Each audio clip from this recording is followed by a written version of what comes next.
Et bienvenue dans un cinéma près de chez vous. Mon nom est Olivier et pour faire une petite pause de Fantasia, parce que, ben oui, il y a d'autres films qui sortent, comme je le mentionnais dans ma critique de Once Upon a Time in Hollywood.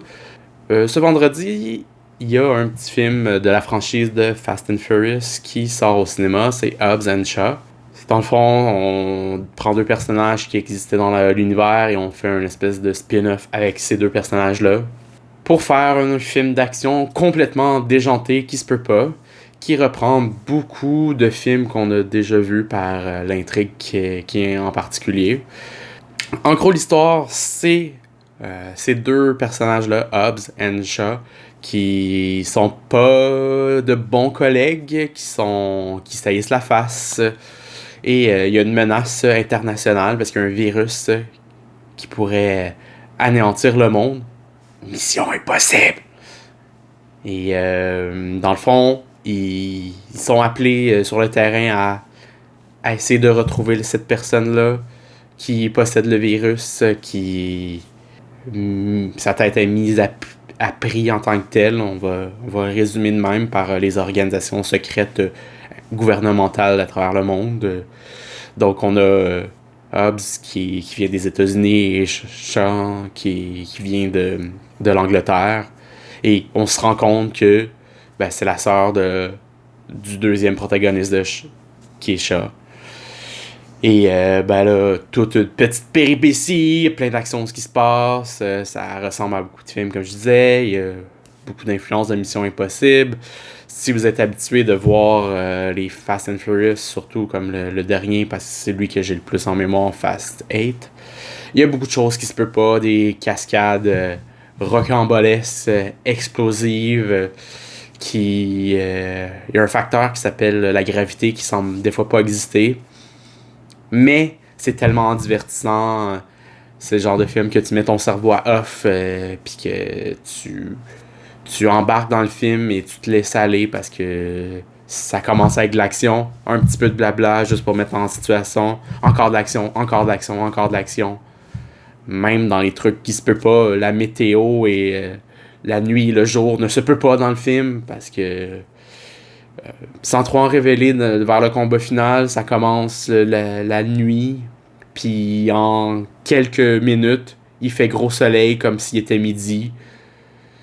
C'est dur à craindre, puis après, ils se rendent un peu plus loin, puis là, il y a une pluie intense, mais très localement, où est-ce que nos deux héros sont, parce que ailleurs sur l'île, il fait encore gros soleil, donc il y a plein de choses qui se peuvent pas, mais ça fait des scènes impressionnantes. Il y a des scènes à la Captain America, il y a des scènes à la Black Panther, il y a des scènes, name it, là, c'est un collage de plein de choses, de plein de films d'action qui font que ça fait un bon film d'action en soi, qui est explosif, mais on sait parfaitement que ça se peut pas.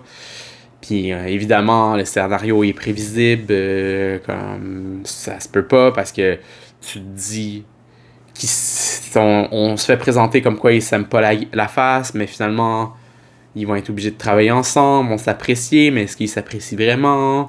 Il y a tout ce petit running gag tout le long du film où est-ce qu'ils se mettent des bâtons dans les roues à chaque fois au lieu de collaborer. Ça fait des scènes super drôles. Il y a des moments magiques, il y a des moments surréels.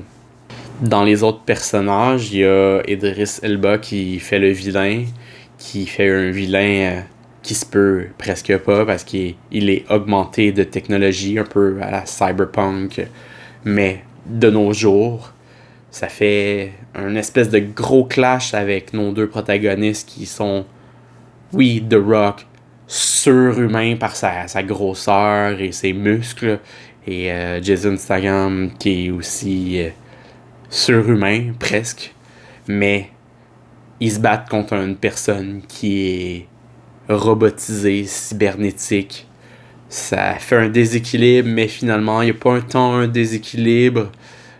Ça fait juste augmenter puis empirer le côté que je disais précédemment sur ça se peut pas, ça a aucun sens, mais c'est juste plaisant. Faut pas s'attarder à l'histoire parce que l'histoire est pas très développé, mais ils tiennent de quoi, il y a un bon duo et j'espère qu'il va y avoir une suite à ce spin-off-là. Il y a plein de petits caméos par-ci par-là de personnes qui ajoutent des nouveaux personnages, mais c'est des acteurs qu'on connaît très bien. Ça ajoute juste des petits plaisirs dans tout ça. C'est juste amusant, c'est drôle. Bref. Ma note est comme étrange parce que si je décortique vraiment tout le film, ma note tombe dans le négatif parce que c'est juste impossible tout ça. Mais en même temps, c'est tellement divertissant. Puis il faut juste pas s'attarder aux détails que ma note, ça serait comme genre un 4 étoiles ou un moins 4 étoiles. Donc, tu sais, vous comprenez un petit peu le lien. Mais c'est un film à voir. C'est surtout au cinéma, c'est grandiose, c'est magique, c'est débile. J'ai pas d'autres mots que ça. Bref, c'était Olivier. On se revoit dans un cinéma près de chez vous.